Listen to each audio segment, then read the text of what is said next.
ऐसा साथ पकड़ो ना जो कभी छूटे ही नहीं। रहेगा तो फिर संभावना है छूट सकता है। ऐसा साथ पकड़ लें जो कभी छूटे नहीं। बाहर से तो हाथ छुड़ा के जा सकता है कोई, अंदर से कहाँ जाए। ऐसे अपना हाथ पकड़, अपनी खुद की सही स्थिति बनाओ ज्ञान की। सफाई करना तो सीखता है, सफाई करने के इसका स्वभाव होता है, वो कूड़े को रहने देता है। ये तो कह रहे तुम्हें अंतःकरण की सफाई करने का शौक नहीं आ रहा।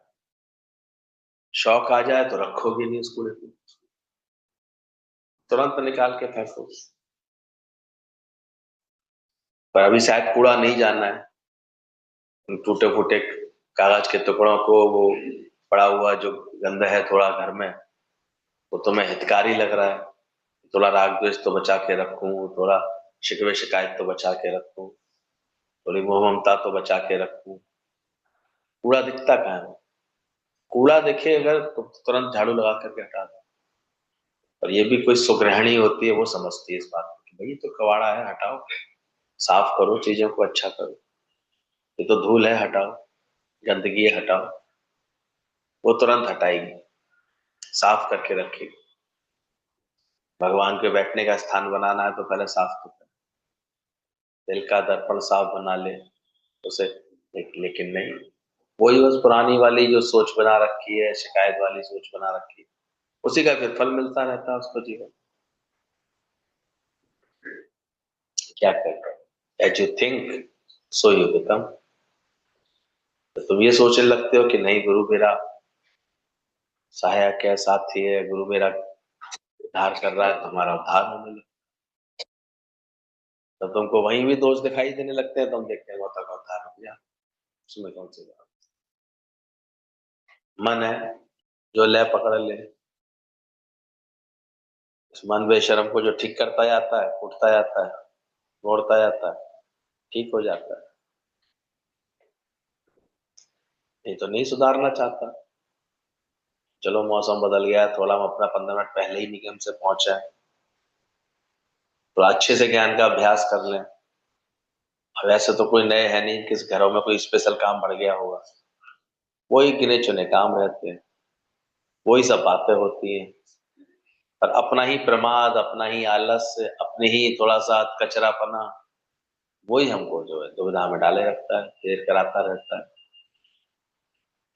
उसको एक बार को तेज आग लगी हो अंदर से, गुरु की लगन हो, सत्संग की लगन हो, वो हम देखते हैं अपने आप तत्परता से। 9 सवा 9 पे वाणी लगती है, 9:15 तक हम आ जाए, बैठे, पहले ही एक भजन गा लें आकर के, वाणी सुन लें, थोड़ा सा अपना सुधार कर सकते हैं चाहे, और नहीं तो फिर ऐसे हथकचरे बने रहते। गुरु गुरु करना, गुरु की प्रशंसा कर देने से कोई गुरु से कुछ मिल थोड़ी आएगा। गुरु की बातों से कुछ मिलता थोड़ी। अपना मूल पहचान, समझ, मन, दर्शन, यही भगवान। इसलिए गीदड़ गुरु, बगड़ गुरु के मिसाल कल चल रहे हैं। कोई सच्चा गुरु एक होता है, कोई बिरला होता है। ब्रह्मज्ञानी कोई बिरला होता है जो रास्ते में नहीं मिलेगा तुमको, ना ही सन्यास में, ना ही गृहस्थ में। जैसे जैसे कोई नहीं मिलेगा, अचानक भाग्य से मिलता है, इसलिए बोला। इसलिए हम तो बेवकूफों की तरह कहीं भी गए, कहीं भी किसी को महाराज की पोशाक में देख लिया, वेशधारी देख लिया, बस मान बैठे हैं तो गुरु है, गुरु है, हमारे गुरु जी है। पर उसको सच्चा गुरु नहीं कहते। जो अचानक ही मिल जाता है हमारा, और हमारे उसके मिलने से मन में सफाई होने लगे अंदर वाले, सोई सतगुरु कही। जहां टिक जाए हमारा, जहां हमारा सौदा शुरू हो जाए। सच्चा गुरु कोई एक होता है, बिरला होता है। ब्रह्मज्ञानी कोई बिरला होता है जो रास्ते में नहीं मिलेगा तुमको, ना सन्यास में मिलेगा, ना गृहस्थ में मिलेगा, और अचानक भाग्य से मिलता है। अचानक अची मुंजो भाग्य खुलियो, जो प्रेमी पुरुष रास्ते में मिले। रास्ते में अचानक कोई ऐसा परम पुरुष मिल जाता है, परमात्मा मिल जाता है, जिसको मिलना होता है उसी को मिल जाता है, जिसने अंदर से पुकारा उसको जरूर मिलता है। कहते हैं ना, कल बता रहे थे कि घोड़ा मुड़ता रहता है, गुरु का भी घोड़ा वही मुड़ जाता है। कोई अगर भगवान के लिए इतनी प्यास में बैठा हो, इसलिए ध्यान रखना, जब तक तुम्हारे अंदर परमात्मा पाने की तीव्र प्यास नहीं है, तब तक ऐसा मत सोचो कि तुम्हें कोई गुरु मिल गया। मिलता ही उन्हीं को है गुरु, तीव्र प्यास। इसलिए सत्संग में भी आने के बाद कई वर्षों बाद उसके प्रति गुरु का भाव बनता है, क्योंकि जब उसकी कृपा से, उसके वचन से तुम्हारे अंदर जिज्ञासा तीव्र हो जाती है, भगवान पाने की तीव्र लगन आ जाती है। और जिनको अभी भी नहीं आई है, तो समझ लेना उन्हें अभी गुरु मिला नहीं, बस केवल वो सोच रहा है, बस ये जो सामने है, ये सब बैठे हैं, ये कोई गुरु लोग हैं, ये हमारे गुरु हैं, बस कह लिया उसने, बोल लिया, गुरु नहीं है बोल उसके। गुरु के मिलन की तो पहचान ही है ये, मिटे मोह मन ताप। तो मन से तुम्हारे सारी तपत बुझ जाए, सारा ताप बुझ जाए, तुम्हारा मोह निर्मूल हो जाए, खत्म, मिटने लगे। तो कोई सच्चा गुरु एक होता है, जिसको मिल जाता है, जिसने अंदर से पुकारा उसको जरूर मिलता है। ये भी बात सच है।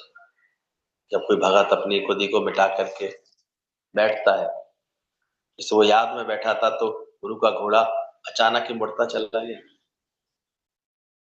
तो ये सत्संग हम लोगों का कुछ इसी तरह से चलता है।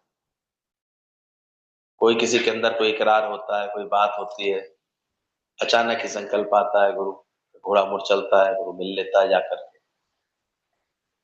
अब उसको देखना है कि वो अपने अंदर कैसे भाव जगा रहा है, कैसी लगन बढ़ा रहा है। तो शेर गुरु कोई होता है, बाकी सब वासना में खै हुआ पड़ा है। सबको अंदर वासना है, ये वासना को ठीक से पहचानना। तो जब ये चित्त कुछ चाहता है, तभी कुछ सोचता है, तभी कुछ ग्रहण करता है, कभी कुछ त्याग करता है। बस सूक्ष्म में पड़ी होती है वासना। मन का वासा कहाँ कहाँ है, इसलिए पूछा है। इसलिए अपने मन की खबर चौकस रखना कि उसमें क्या क्या अभी कहाँ कहानियां चल रही है, क्या क्या बातें चल रही है। कोई ना कोई वासना है, मैं ज्ञानी हूं, मैं त्यागी हूं, मैं गुरु हूं, मैं महात्मा हूं, मैं महान हूं, ये बोलने वाला भी वासना वाला ही है। वो अहंकार वाला ही है जो बोलता है कि मेरी कीर्ति हो गए। अंदर में कीर्ति का भाव सबको रहता है, गुरु गोसाई को भी रहता है कि मेरी कीर्ति हो गई। पूछो, इसलिए व्यक्ति कहीं भी अपकीर्ति मिलती ना तो रोज जाने को तैयार नहीं होता। ऐसा कुछ नहीं करना, तो क्या चाहता है अंदर ही अंदर, मेरी कीर्ति हो, लोग मुझे अच्छा तो समझे, भला तो समझे। और इस मार्ग पर तो कीर्ति बहुत मिलती है।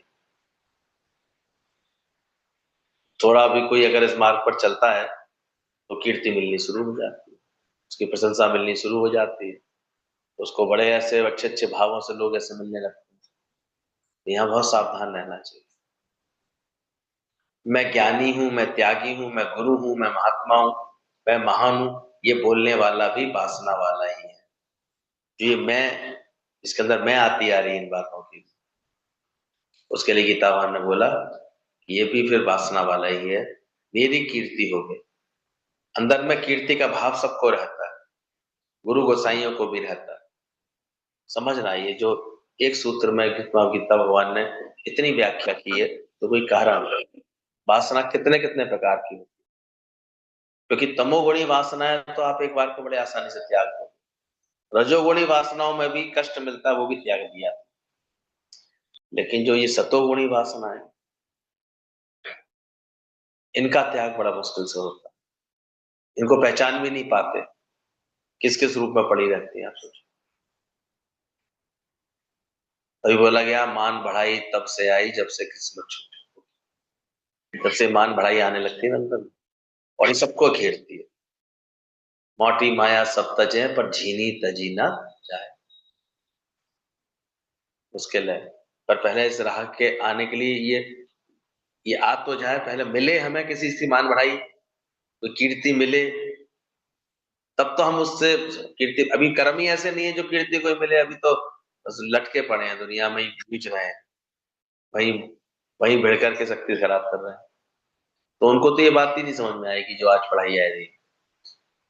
ये भी उन्हें समझ में आ सकती है जो दुनिया में जिनको अभी कीर्ति मिलने लगी है, सद्भाव मिलने लगे हैं, साधु भाव मिलने लगे हैं, तब उस कीर्ति से वो बचने के लिए वो अपनी वासना को चेक करेंगे, मेरी वासना तो नहीं है, मेरा नाम हो गए, मेरी कीर्ति हो गए, लोग मुझे जाने, क्यों चल देते हैं। सोचो, ये वासना ही तो हमें भटकाती है जगह जगह।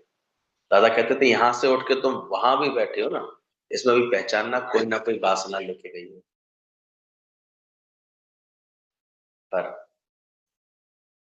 बड़े मुश्किल से समझ में आती है बात, कहाँ आती है। फिर सोचेंगे इसमें हमें क्या किया, पर कुछ ना कुछ अच्छा लेके गई है।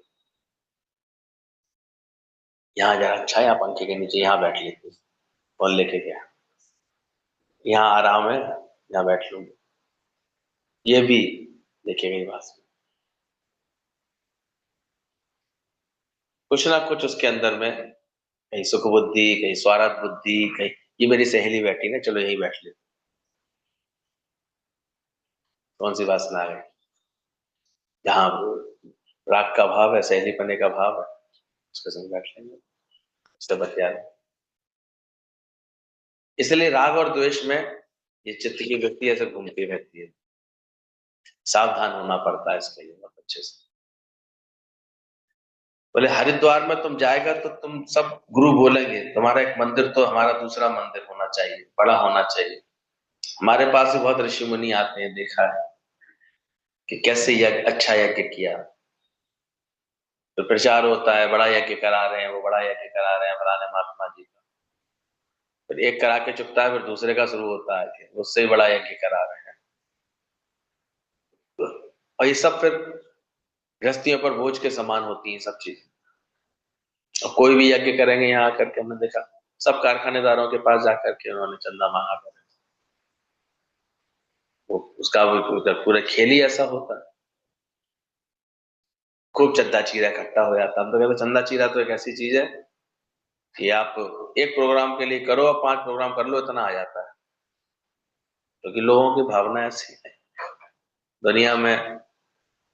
अरे बड़ा नाम होगा, बड़ा ये, कुछ नाम के लिए दे देते हैं, कुछ इसके लिए धर्म के नाम पर दे देते हैं, कुछ ऐसे ही दे देते हैं, सब गिरा होता है, हम तो सब तरह से ले लेते हैं। पर अंदर में ही कैसे वासना से भर जाती है चीजें, ये पता नहीं चलता। मैं उधर ही पड़ी है, ये जो निरंजन निरंकारी है वो कोई नहीं, कोई एक होता है, बाकी सबको अहंकार ने खा लिया। अब ये समझना क्यों गीता भगवान ने ये सब बातें हमें खुल के बताई। गुरु किसी की निंदा नहीं करता, ध्यान रखना। गुरु को कोई इनसे कोई द्वेष नहीं है। वो जब वो पहले ही जानता है कि ब्रह्मज्ञानी तो कोई बिरला होता ही है। इसलिए कभी इस एंगल से नहीं सुनना ये बातें जो भी बोली जा रही है इसमें, कि यहाँ बैठ करके गुरु कोई किसी की निंदा कर रहा है, किसी संत साधु की निंदा कर रहा है दुनिया वाला। पर वो सच में जो झूठ है वो बता रहा है। सच की प्रशंसा तो हमेशा गुरु के अंदर है। पर झूठ कैसे प्रपंच फैलता है, इसको पहचानना चाहिए, ये भी जानना चाहिए कि मैं उधर ही पड़ी रहती, ब्रह्मा से चींटी तक सब इच्छा और अहंकार में है। एक ब्रह्मज्ञानी है जो इच्छा अहंकार से खाली है। इसलिए ब्रह्मज्ञानी का पद सबसे ऊंचा। सब संत साधु समाज में ये अगर आप देखेंगे गौर से, तो ब्रह्मज्ञानी का पद सबसे ऊंचा होने लगा। इसके पास ये सुंदर ब्रह्म ज्ञान की समझ होगी, इसके अंदर बिल्कुल ऐसे अपनी मैं मिटा करके चलने की समझ होगी, इसके अंदर में कोई वासना नहीं होगी ना, वहां अपने आप प्रकृति। अभी देखा ना, देश का राष्ट्रपति मुर्मू, उन्हीं की शरण में सबसे पहले गए। खींचता है, सत्य का आकर्षण खींचता है, क्योंकि वहां अंदर उन्होंने अपना स्वभाव बनाया है, बिल्कुल अहंकार रहित, वासना से रहित बनाया है। जो ज्ञान का भी वार्तालाप होता है, कल्याणकारी होता है, केवल वो निस्वार्थ होता है एकदम से। कोई इसमें स्वार्थ नहीं होता, कोई चाहना नहीं होती, कोई कामना नहीं होती, एक भक्ति प्रधान होता है बस। तो ध्यान करना, ये प्रकृति अपने आप। तुम पहचानो अच्छी तरह से, ऐसा नहीं समझो हम तो गिला कर रहे हैं सभी संतों की, ऐसा नहीं समझना कि गुरु सबके लिए ऐसे बोल रहे हैं।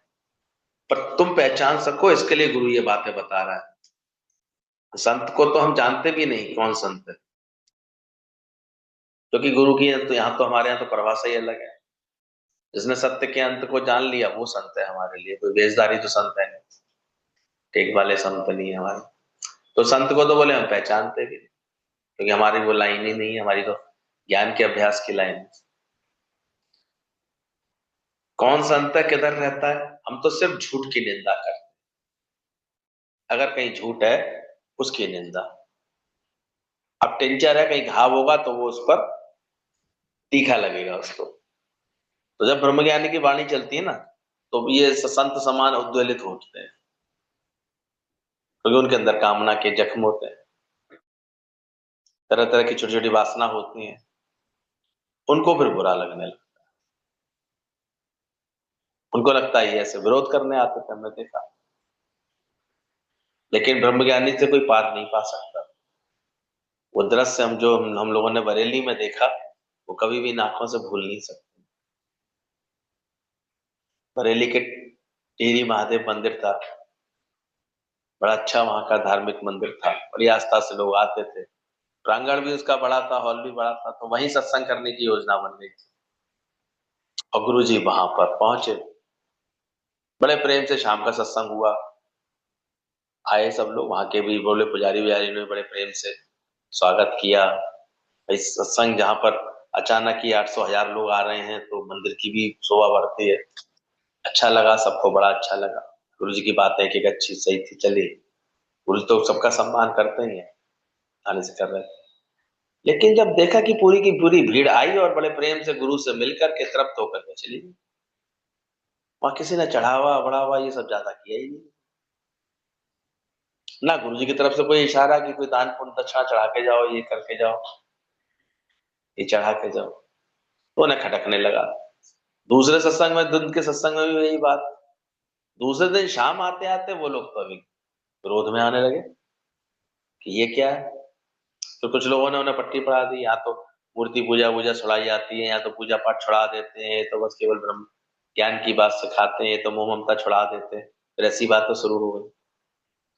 तो मैंने देखा दूसरे दिन शाम तक ही वहां के से ऐसी आवाजें आने लगी कि जो नीरा जी थी वो कहने लगी, गुरु जी कल लगता है सुबह वहां सत्संग हम लोग नहीं कर पाएंगे। ये क्यों, क्या हुआ? बोले ऐसी बात आ रही, कुछ लोग विरोध करेंगे, कुछ आपसे प्रश्न उत्तर करेंगे, कुछ बातें। बोले बस इतनी सी तो बात है, सत्संग वहीं रखो। सत्संग बड़े, और उस दिन तो और ज्यादा बसें पहुंच गई थी आसपास की, हम ही लोग भी सब ऐसे पहुंचे हुए थे। 15 20 लोग हम लोग गए थे, यहाँ से 2 गाड़ियां गई थी। और सब जगह से आ रही थी, बदायूं से, इधर से उधर से, सब प्रेमी बहुत ऐसे। बड़ा ऐसे मेला और बड़ा लग गया। और मैंने देखा वो 10 15 लोग बिल्कुल ऐसे तैयार बैठे थे कि मौका मिलते ही, कहीं भी कोई ऐसी वाणी मिलते ही गुरु जी की, वो इनसे कुछ ना कुछ बहसबाजी करना, इस करके उसमें बैठे। लेकिन ब्रह्म ज्ञानी की तो बात ही निराली है। गुरु जी ने इतने सिलसिले से पूरे सही तरीके से सत्य को ऐसा ओपन किया, खोल करके रखा, ब्रह्म की ऐसी महिमा समझाई, सब देवी देवताओं के स्वरूपों का ऐसा वर्णन किया, ऐसा सच सुनाया। और इसमें छुपा हुआ जो ये आडंबर होता है उस पर कटाक्ष किए करते करते सबके एकदम से विवेक जागृत हो गए, एकदम अंदर से सब चौकन्ने हो गए।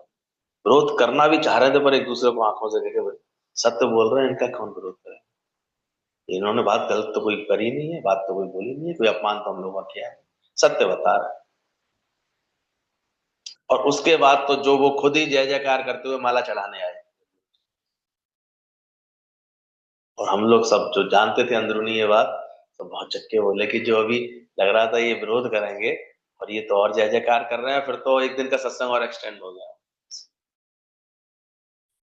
और बताइए, और तब लगता है ब्रह्मज्ञानी कितनी सही समझ का होता है, कहाँ से उनकी वाणियां चलती है। कैसे कभी चलती है तो इतने याद आ जाते हैं, रोंगटे खड़े हो जाते हैं। गुरु जी ने इतने अच्छे से ये जो देवताओं के आदर्शों को भी गुरु जी जो बताते थे इतना अच्छा, फिर इतने अच्छे से ज्ञान की समझ को देते थे, कैसे घर परिवार में कैसे संतुलन बैठने वाली समझ देते थे।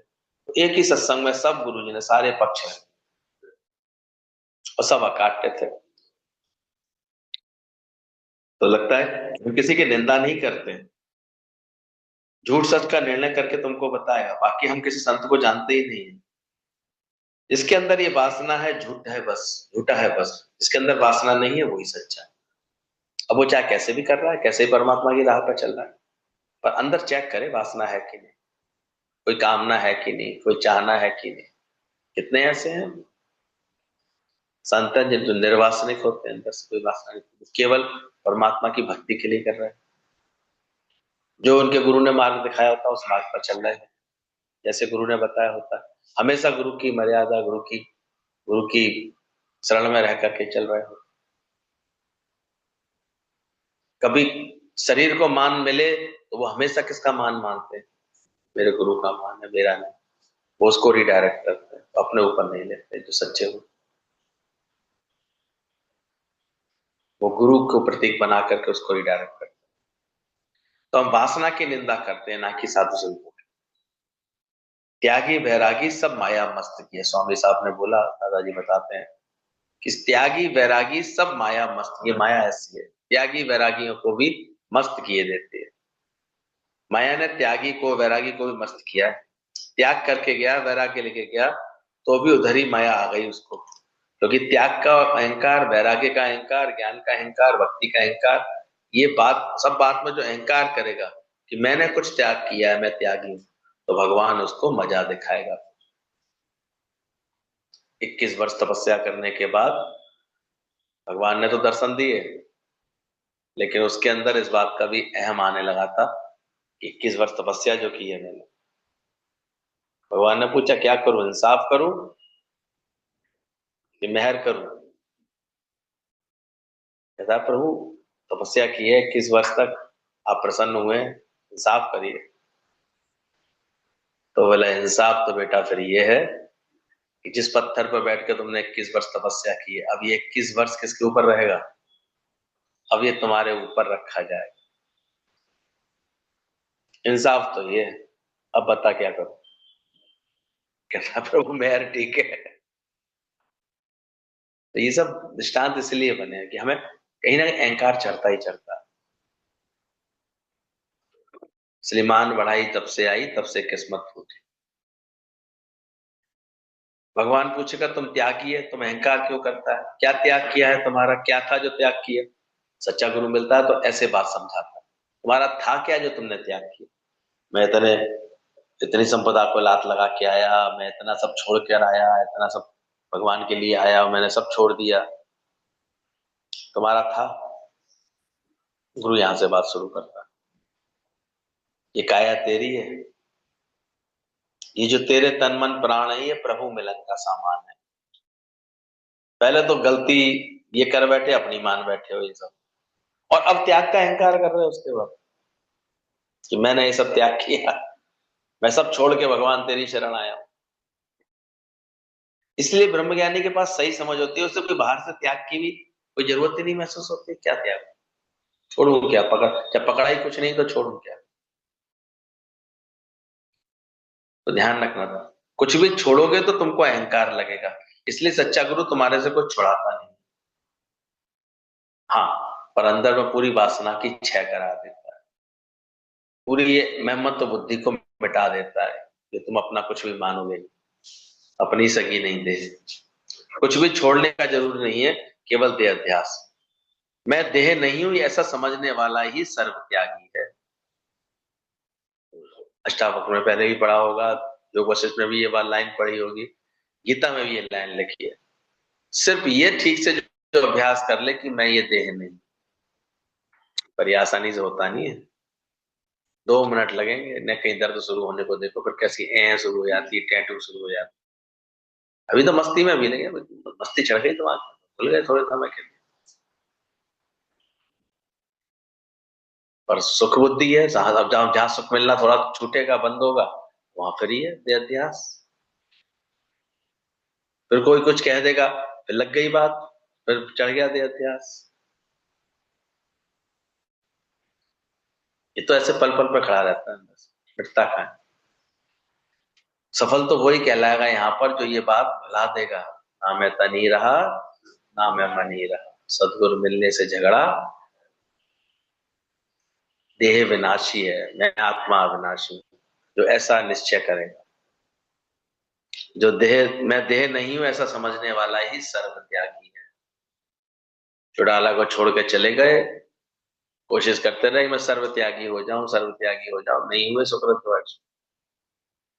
बाद में क्या समझाया उन्हें, ये मैं देह हूं, ये भाव त्याग दो, तब जाकर के सर्व त्यागी बनोगे। उन्होंने कहो तो मैं कपड़े उतार दूं, मैं सफेद कपड़े निकाल के अग्नि में डाल दूं, कमंडल फेंक दूं, तब तो सर्व त्यागी हो जाऊंगा। बोले तब भी नहीं होगे, क्योंकि अंदर में अपने होने पने का गुमान तो है, मैं कुछ करता हूं ऐसा भाव तो है। इसलिए ऐसे ज्ञान का दीपक जलवाओ, अंदर अंदर में जले, तो बस ये भाव खत्म हो जाए, ना मैं तन रहा ना मैं मन रहा, सदगुरु मिलने से झगड़ा। ये ऐसा औषधालय है यहाँ पर, ऐसी एक ये दवा मिलती है। इस दवा को पी करके आप देखो अपने आप सब स्वस्थ होने लगते हैं, ठीक होने लगते हैं, कोई बात। तो गुरु के पास आकर के हमेशा देखना, क्या तुम्हारे अंदर ये भाव पैदा हो गया, मैं देह नहीं हूं ऐसा समझने वाला ही सर्व त्यागी है। बाकी एक भी चीज छोड़ेगा तो तुमको याद आएगा। इसलिए सत्संग थोड़ा अभ्यास में कठिन लगता है लोगों को। पूजा पाठ जप तप ये सब, कीर्तन भजन, ये थोड़े से सुगम लगते हैं, क्योंकि उसमें आप बड़े मजे से देह बने रहते हैं। और द्वैत भाव में बस पूजा कर लो, आरती उतार लो, अच्छे अच्छे गीत गा लो, कितने नाच रहे थे मंदिरों में जा जाके, बड़ा आसान लगता है। पर हर वक्त मन आनंद में तभी नाच पाएगा जब ये ज्ञान समझ में आए। ना मैं तनी रहा ना मैं मनी रहा, सदगुरु मिलने से झगड़ा, विचार से मैं आकर के जब वो आनंद में रहता है जो व्यक्ति, तब उसका सारा अंदर का पीड़ा हट जाती है, और उसे पक्का विश्वास होता है पहले भी जहां इसका इलाज होना वहां इसका इलाज हुआ कि नहीं। तुम जानते भी तो उन डॉक्टर को, तो पहचानते थे, कोई दो चार बार पहले इलाज कराया था क्या उनसे, लेकिन कारण आया तो पहुंचा कि नहीं शरीर उसके पास, उसने अपने आप सब इलाज किया ही। तो ऐसे कभी कभी कोई बात आती है कि क्या करें क्या करें, मत सोचो, ये बनी बनाई बन रही खेल बना पड़ा फिक्स। परमात्मा जहां इसको रखेगा, जहां इसको ले, बस तुम तो हल्के बनो, तुम भगवान को समर्पित हो जा, तू जाने तेरा काम, वो कैसे करता है कहां पहुंचा दे। एक वैज्ञानिक जा रहा था अपनी कॉन्फ्रेंस अटेंड करने के लिए, बड़ा नामी, बड़ा फेमस था, डॉक्टर, डॉक्टर वैज्ञानिक था इसमें।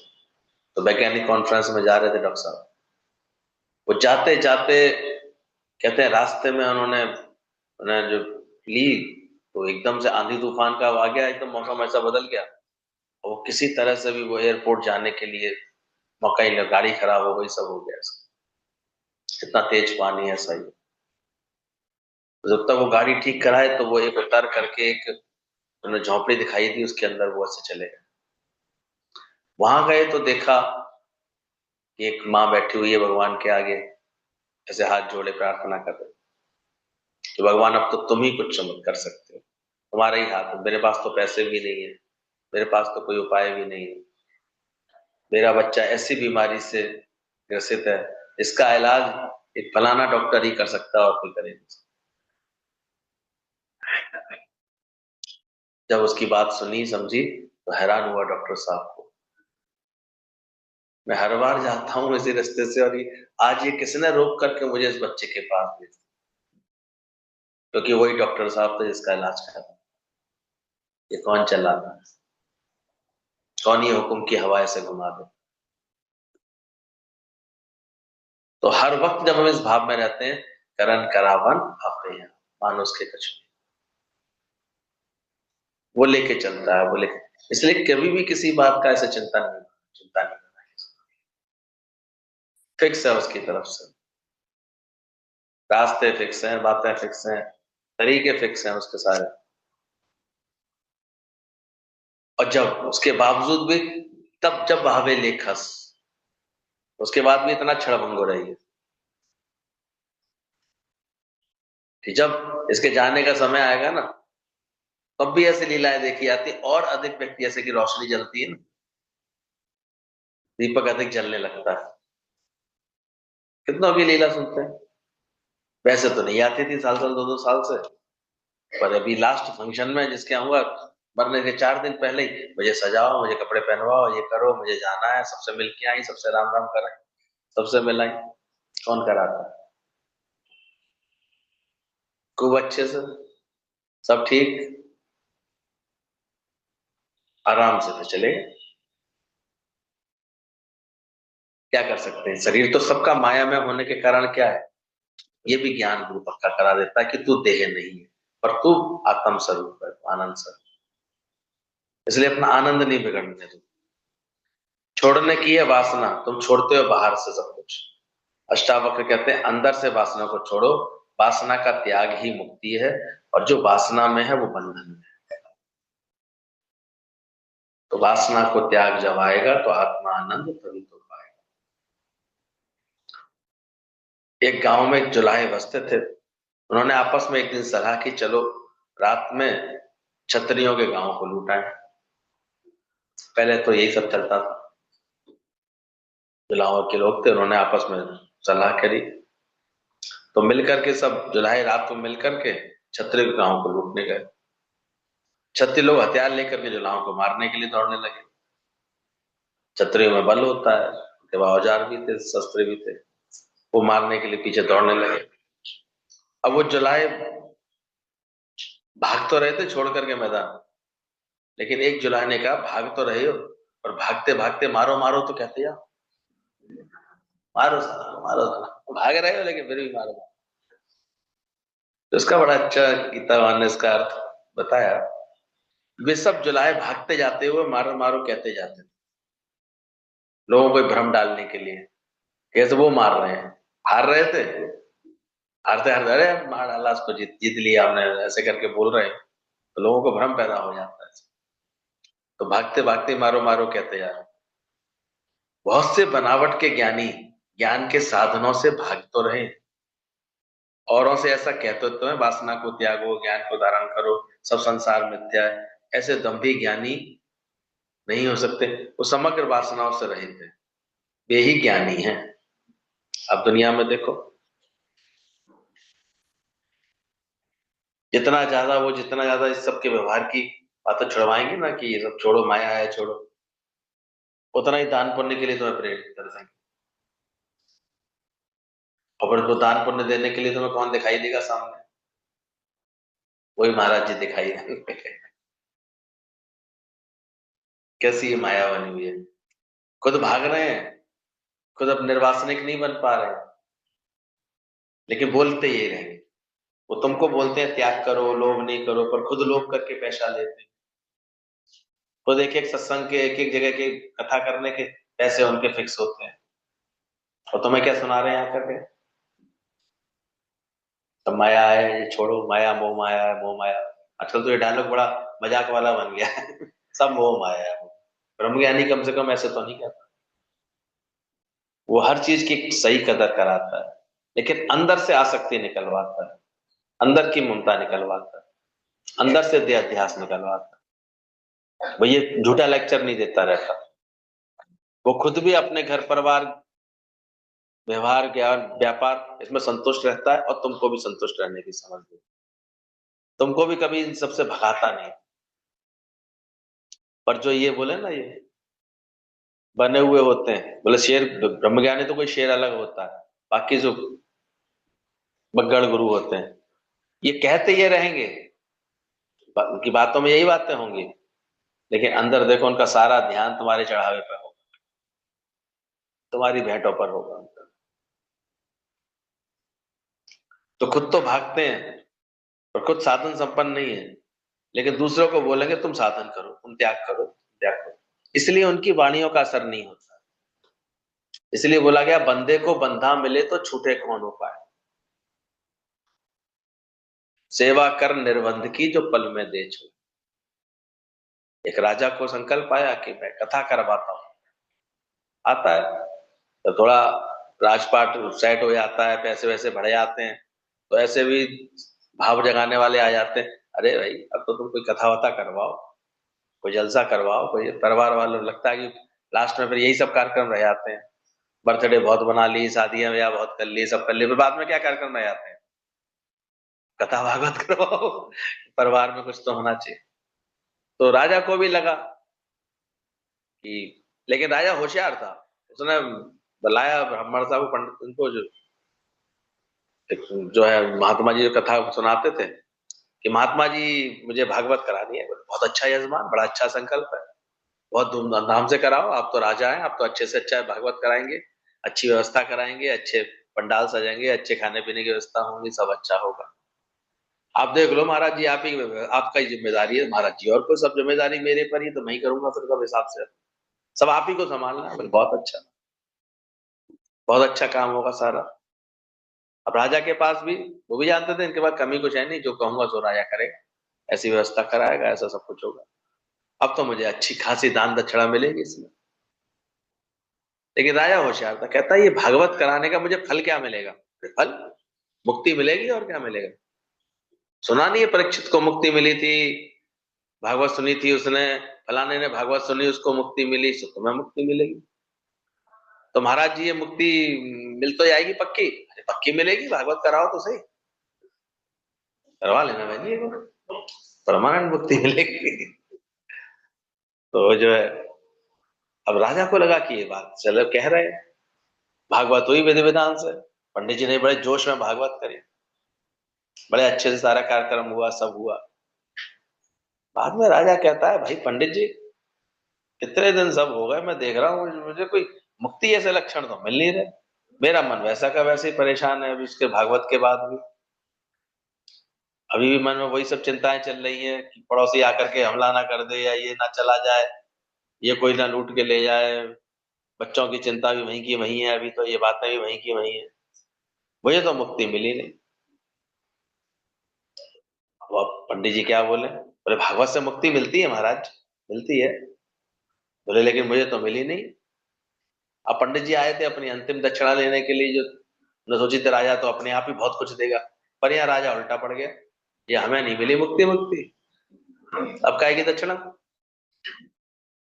अब पंडित अपना सर घुसाए, बोले जी क्या हो गया? यहाँ तो उल्टे लेने के देने पड़ गए, उल्टे पंडित जी के ही पैसे लग गए थे सबरे। उन्हें तो सोची थी राजा से अच्छा खासा मिल जाएगा, बाद में सब बढ़िया हो जाएगा हमारा। अब यहाँ उल्टा व्यवस्था बन गई थी। अब वो बार बार कहे, महाराज दक्षिणा तो बनती है, दक्षिणा दिए बिना तो फिर कैसे आपका यज्ञ पूरा हुआ? बोले यज्ञ पूरा हो चाहे नहीं हो, पर मुझे मुक्ति नहीं मिल रही, मुझे तो कोई एहसास नहीं हो रहा मुक्ति का। मुझे तो, मैं, मेरी चिंता वैसी की वैसी है, मेरे दुख वैसे के वैसे ही है। आप देखो, 10 12 15 दिन जरूर धूमधाम रहती है, सब कुछ रहती है, फिर देखो वही बावलों की तरह ऐसा चिंता करते हुए मिलेंगे, दुखी होते हुए मिलेंगे, परेशान होते हुए मिलेंगे। हट गई क्या? अब वो जो है उसने उठा करके पंडित जी को, राजा तो था ही, बोले ना जेल डालो, ना झूठ बोला था मुझसे, उन्हें जेल में डलवा दिया। अब ये बात फैल गई पूरे राज्य में कि राजा ने साहब पंडित जी को, महाराज जी को जेल में डाल रखा है, क्योंकि इन्होंने लूटा हुआ है, इतनी बड़ी भागवत तो हुई बड़ी बढ़िया, मुझे तो सब ले गए पूरे राज्य वाले भागवत में आके, सबने भोजन कर करके 7 दिन। पर बाद में देखा गया तो महाराज जी जेल में पड़े। अब सब तरह की बातें करने वाले लोग, कुछ लोग तो राजा को बुरा बोले हैं, खराब बोले हैं, कुछ लोग पंडित जी को बोले सही बात है, गलत क्या कह रहे हैं राजा, राजा को नहीं मिली मुक्ति, मिलनी चाहिए थी नहीं मुक्ति की, नहीं तो इतना राजा ने करा है इतना करे, जो जो पंडित जी कहते गए वो राजा साहब करते गए, मुक्ति तो मिलनी चाहिए। लेकिन एक ब्रह्म ज्ञानी वहां रहता था, उसको जब ये सारी घटना पता लगी, वो बड़े प्रेम से राजा के पास आया। बोले राजा ऐसी क्या क्या बात है? बोले सही बात है, देखो इन्होंने कथा कराई थी, हमसे हमसे हमसे वचन दिया था कि हम कथा करेंगे, भागवत कराएंगे, आपको मुक्ति मिलेगी, हमको तो मुक्ति नहीं मिल रही। अब वो पंडित जी हाथ पर जोड़ रहे, बोले महाराज अब ये तो मुक्ति तो कहने की बात होती है, अब तो कहने की बात है। अब आप मानो तो मुक्ति, ना मानो तो कोई मुक्ति नहीं। बात, लेकिन वो ब्रह्मज्ञानी बहुत समझदार था, उसने कहा राजन मैं इस बात का कुछ न्याय करूं, कौन किसकी गलती है, कहां पर गलती है? बोले हाँ, आप बताइए आपका क्या निर्णय। उसने राजा को भी बोला, राजा साहब को एक खंबे से बांधा जाए। बोले तो राजा ये क्या बोल रहे हैं? बोले आप मेरी बात मान के तो देखो। राजा को बांधा, दूसरे खंबे से उन्होंने उस महाराज जी को बांधा। अब आप बोले, उसने बोला अब आप एक दूसरे को छुड़ाओ। अरे अजीब आदमी है, पहले तो बांध दिया, अब कह रहे हो छुड़ाएं हम एक दूसरे को, हम खुद ही नहीं छूट रहे तो उसको क्या छुड़ाएंगे? बोले सोई महाराज यही बात समझने की है, बंधे को बंधा मिले तो छूटे कौन उपाय। बोले क्या मतलब? बोले बंधे हुए को बंधा हुआ मिल भी जाएगा तो छूटे कौन उपाय, छूटे कहां से? अरे सेवा कर निर्बंध की जो पल में दे। बोले मैं अलग खड़ा हुआ हूं, मैं तुमको भी छुड़ा सकता हूँ, तुमको भी छुड़ा सकता हूं। आप ऐसा अनर्थ मत करो राजा साहब, इतने भाव से आपने भागवत की है, महाराज को मुक्ति दो। इन्हें कुछ देना देना हो, कुछ दान पुण्य करना हो, दे के दबा के छुट्टी करो। पर मुक्ति कैसे मिलती है इसको पहले ज्ञान से समझो। मुक्ति क्या होती है, मुक्ति कैसे मिल सकती है, और मुक्त तुम्हें किस चीज से होना है? बंधन है कैसा? वासना बंधन है, वासना मुक्त हो जाओ, अपने अंदर से निर्वासनिक हो जाओ, यही। तब राजा का विवेक खुला, बुद्धि खुली कि मुक्ति कैसे मिलेगी। निर्वासनिक। जब हमें ऐसा मिलेगा गुरु, वो हमारे बंधन खोलता है, ज्ञान सुना सुना, ये समझ दे दे करके। इसलिए ब्रह्मज्ञानी की गति ब्रह्मज्ञानी ही जाने, वो ये सच है। पर ये जब जिसको पता लग जाए, समझ में आ जाए, इसलिए गीता भगवान कह रहे हैं तो तुम जिसको गुरु बोलता है वो खुद ही साधनों से भागता है, साधन नहीं करता है। कहाँ करते हैं सोचो? आजकल तो सब ऑनलाइन का, तो सोशल मीडिया इतना जबरदस्त हाइप हो गया है इसका, तो सब महाराज जी लोग इसी लाइन में लग गए हैं। उनके प्रचार करने वाले हर जगह उनके 10-12 चमचे घूमते रहते हैं, 10 वो उनकी वो करते रहते हैं, वही प्रश्न पूछते हैं बीच बीच में, वही महाराज जी उसी को उत्तर दे करके सबको ऐसे करते रहते हैं। अभी 4 दिन भी कथा पूरी नहीं होगी, उसके बाद से दान पुण्य की चर्चाएं शुरू हो जाएंगी। और होता क्या है, बड़ा यज्ञ हो गया, बड़ा ये हो गया, पर पूछो किसी को सच्चाई से दिल पे हाथ रखकर, क्या वो मुक्त हुआ? क्या उसके बाद उसको ये समझ में आ गई कि मुझे कभी चिंता नहीं करनी? क्या उसके अंदर में ये बात आ गई कि मेरा कुछ नहीं है? क्या उसके हृदय को सच्चाई से परमात्मा की भक्ति मिल गई? अब परीक्षित तो वास्तव में मुक्त हुआ, क्योंकि वो पहले इतनी पुण्य आत्मा थी। सोचो, उस दिन अच्छी लग रही थी बात। परीक्षित को कोई मुक्ति के लिए कोई देर थी? उसकी तो रक्षा स्वयं भगवान ने की थी गर्भ में। उसको तो दर्शन तभी मिले थे, दर्शन गर्भ में ही मिल गए थे। कोई सोचो तुम, वो भागवत सुनने से वो मुक्त हुए थे क्या? वो तो थे ही मुक्त स्वरूप।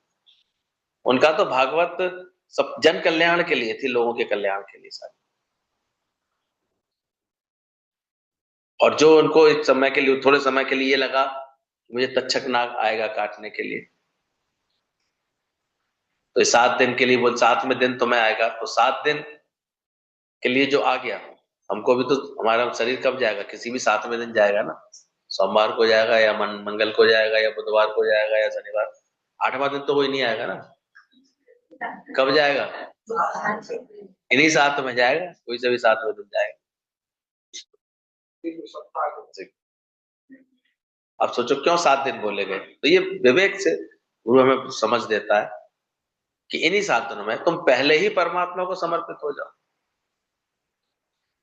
तो उसकी कृपा से, परीक्षित की कृपा से, ये जो परीक्षित थे और उसकी अपने कौन थे, गुरु सुखदेव मुनि की कृपा से ये निर्वासनिक हो गए थे अंदर से, और ये देह रहित हो गए थे। उन्हें ये स्मरण करा दिया था कि तुम ये देह नहीं हो, ये है मुक्ति असली। तो गुरु मिलता है तो हमको ऐसी मुक्ति कराता है।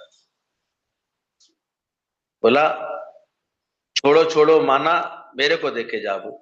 खुद तो भागते हैं साधनों से, और तुम्हें भी छोड़ो छोड़ो सुनाते हैं। पर उनका छोड़ो छोड़ो मतलब मेरे को देखे जाओ, जाओ। माई को बोलेगा तुम दान करो, तो वो जाएगी किधर दान देने? तुम्हारे ऐसा महाराज कहाँ मिलेगा उसे? बाबा बामर तुमको बोलेगा दान करो, तो दान किधर करोगे तुम? जो हमारा गुरु, जो ब्राह्मण बोलता है, जो महाराज बोलता है तुम दान करो, तो तुम उधर ही तो करेगा, उसके सिवाय दूसरा फिर कहाँ मिलेगा, कहाँ ढूंढेगा। तो जो अष्टावक्र बोलते हैं, तुम जिसको गुरु बोलता है वो खुद ही भाग रहा है साधनों से, वो खुद कीर्ति में, कामनी में, कंचन में फंसा हुआ है। वो तुमको बोलेगा छोड़ो, तो तुम कभी छूट पाओगे? समझना। आज जब ऐसा ब्रह्मज्ञानी गुरु हमें मिलते हैं जो इन कामनी, कंचन, कीर्ति से अपने को छुड़ा लेते हैं, तो देखते हैं गुरु जी तो कहीं ज्यादा कोई ये करे, ज्यादा प्रशंसा भी कोई करे तो वहां से हट जाते। कोई बाहर का लोभ नहीं, कोई प्रलोभन नहीं है। हमेशा हमने तो अपना ही खर्च करके हमारे पास आते देखा। ये भी नहीं कामना होती, बस प्रेम के बस में ही लीला चलती रही।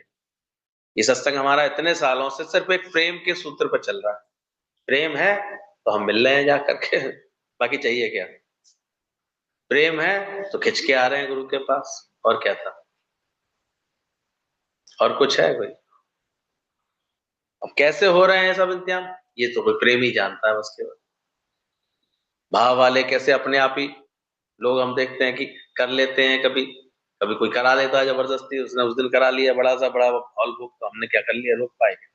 प्रेम था उसका, बुला लिया उसने संगत को, सब मिलके पहुंच गए, हो गया सत्संग जितनी देर होना था।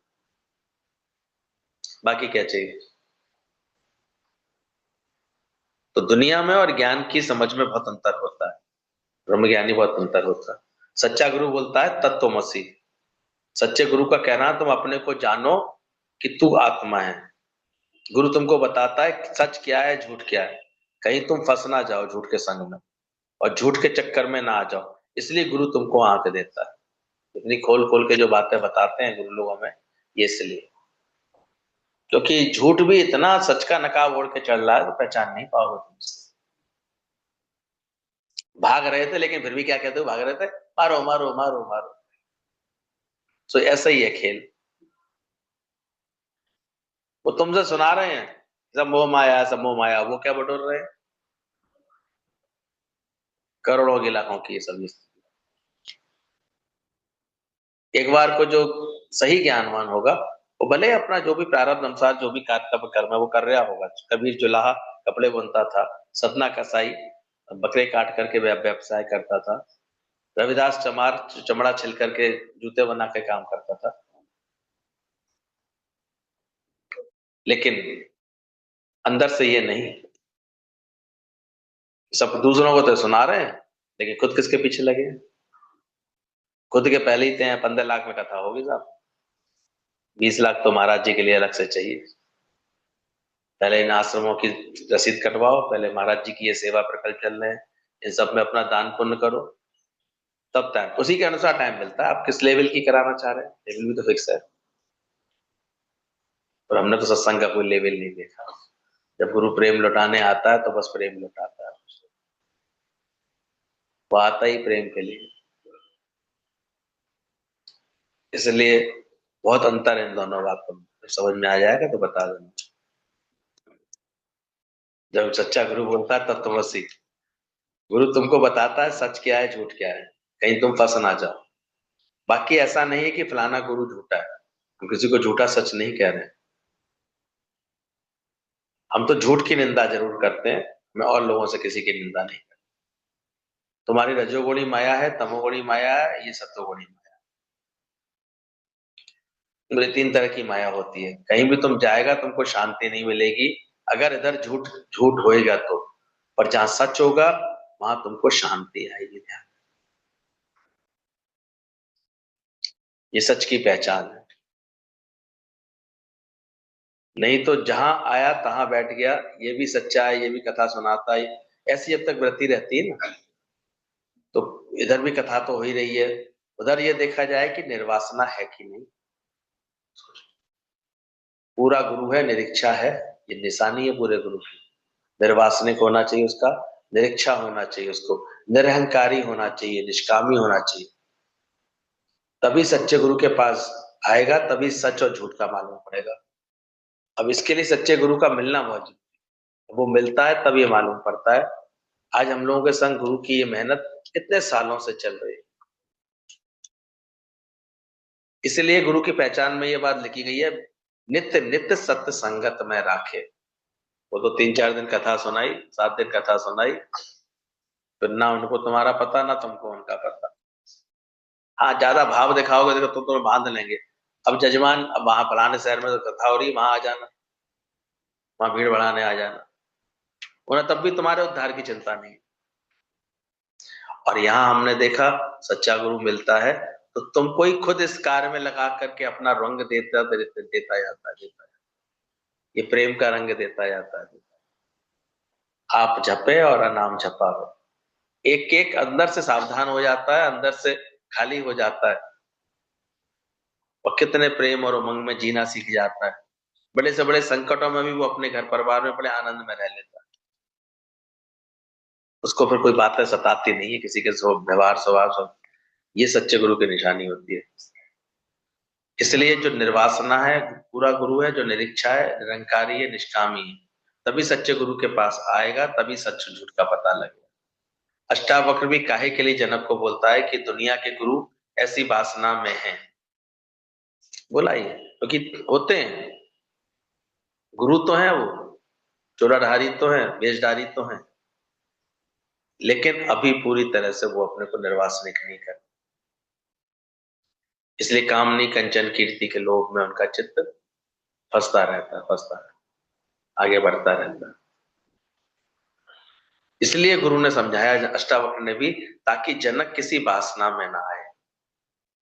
गुरु अपने शिष्य को बताते हैं, सच्चे गुरु, कि ये भी वासना है, ये भी कामनी कंचन कीर्ति, शिष्य सेवक, मंदिर मठाई, ये सब वासना है।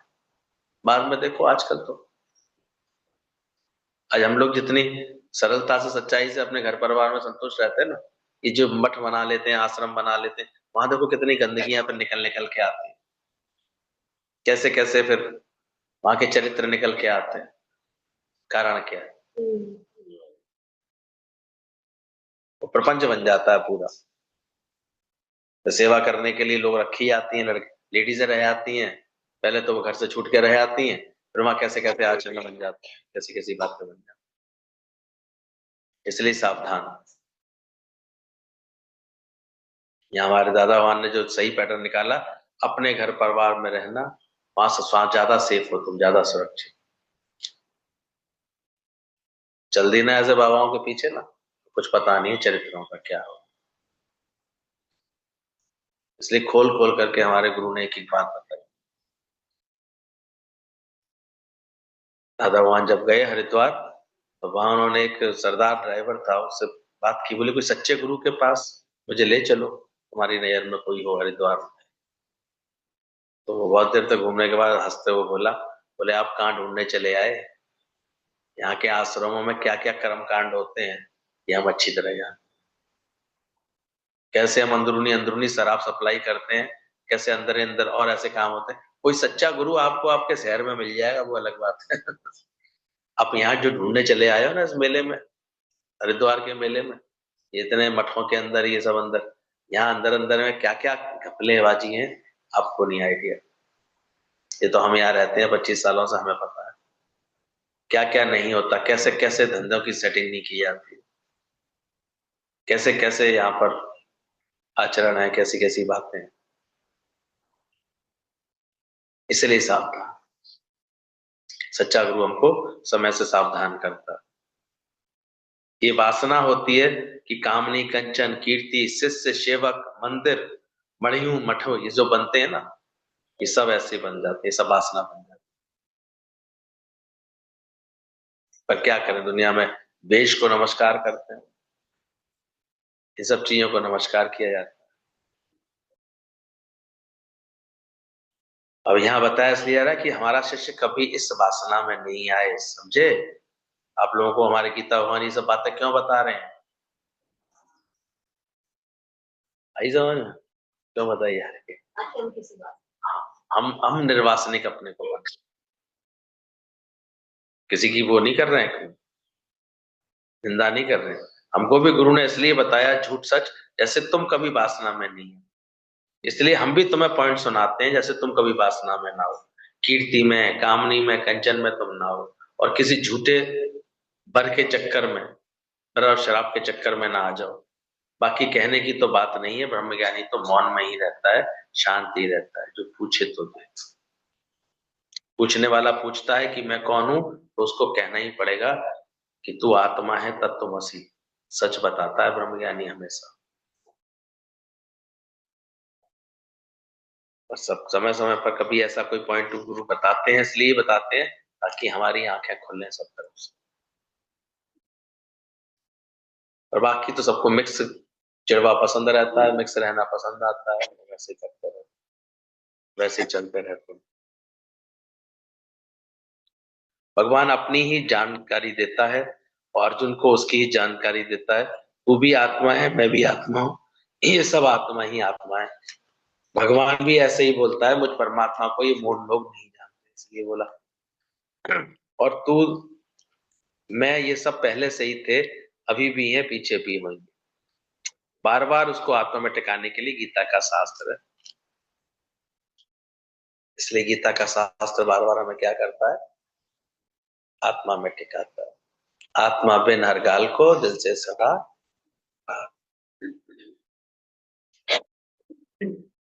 इसलिए जितनी जल्दी हो अच्छे से अपनी वृत्ति को एकाग्र करके इस ज्ञान के प्याले पियो, सच के प्याले पियो, और सच को पकड़ो, कैच करो। प्लीज कैच मी, दादाजी कहते थे, इस सच को कैच करना, पकड़े रखना, टूट ना जाए, क्योंकि संसार में इतना झूठ सच का प्रभाव है कि आसानी से नहीं पकड़े रहते।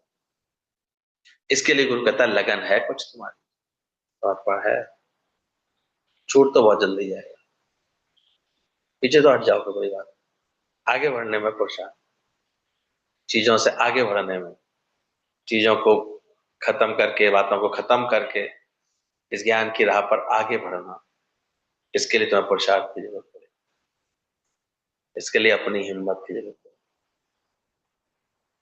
कदम धर धर के राहों पर वो पलटाया नहीं करते, और भगत भगवान के संकट से डर जाया। जो सच्चे भगत होते हैं वो कैसे भी संकट से, कैसी भी बात से कभी घबराते नहीं। राजी, ये घबराएंगे? सोच लो। सच की राह पर, इस ज्ञान की मार्ग पर, यह ज्ञान खंडे की धारा है। खंडा यानी तलवार की धार के समान है। तलवार पे चलना उससे बड़ा कष्टकारी भी लगता है। तलवार पे चलवाए कोई अगर, तो पूरे कटने की संभावना होती है पैर के। लेकिन जो कुशलता लाते हैं अपने अंदर, वो तलवार की धार पर चलने के समान है। सावन की सीढ़ी बोला गया ज्ञान को। सावन की सीढ़ी पर आप कितने समझ समझ के 2 मिनट में पढ़ सकते हैं। तो ऐसे ही ज्ञान का मार्ग सावन की सीढ़ी है, खड़े की धारा है, खंडे की धारा, तलवार है, तलवार की धार है। अगर इस पर तुझको आना है तो लाज उतार के आना है। जो जान हथेली पे रख ना सको तो भूले से कदम बढ़ाना ना। सच्चा गुरु चेतावनी देता है। अगर अभी भी तुम्हें अपनी अपनी मैं, मेरी, ममता, ये सब इच्छा वासना बहुत प्यारी है, तो फिर इस राह पे आके क्या करोगे? ये राह तो खड्डे की धारा है। अगर इस पर तुझको आना है तो लाज, लाज मतलब तुम्हें ये सब हटा के बातें कि लोग क्या कहेंगे, घर वाले क्या कहेंगे, ये क्या, ये सब बातें जो भूलेगा वही इस राह पर चल पाए। अगर इस पर तुझको आना है।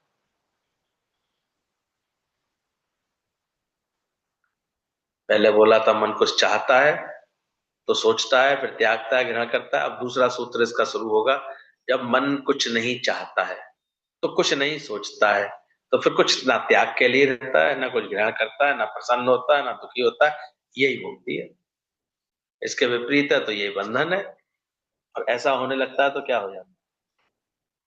ये मुक्ति की पहचान। वासना कैसे बंधन में डालती है और निर्वासना कैसे मुक्ति पैदा करती है। तो जब हम ज्ञान का अभ्यास करके ऐसे हो जाते हैं कि जब ये चित्त मन कुछ नहीं चाहता है, क्या मांगो अछूत है। कौन कौन राजी है? चला ज्ञान मार्ग पर आगे। कुछ नहीं चाहता है, ना सोचता है, ना त्यागता है, ना ग्रहण करता है, ना प्रसन्न होता है, ना दुखी होता है, तभी वो मुक्त है। मुक्ति का मार्ग पाना है, आओ प्रेमी। समझना चाहिए यहाँ पर आ ही गए हो, ये भी जानो ये मार्ग कौन सा है। ये महाग्रंथ हमारी अष्टावक्र में क्या लिखा हुआ है, कैसे लिखा हुआ है, और कैसे हमारे गुरुओं ने इसकी सही व्याख्याएं समझाई है, ये तो ये समझ में भी नहीं आते। आते समझ में? ना मिलते अगर सदगुरु, ना जाने हम कहाँ हो। इसलिए गुरु मिलने के बाद ही शास्त्र समझने चाहिए। सच्चा गुरु मिल जाता है तो फिर शास्त्रों की भी जरूरत नहीं। इतना बोला गया, गुरु में ही सब शास्त्र समाये हैं। गुरु ब्रह्मा गुरु विष्णु गुरुर्देवो महेश्वर, गुरु साक्षात परम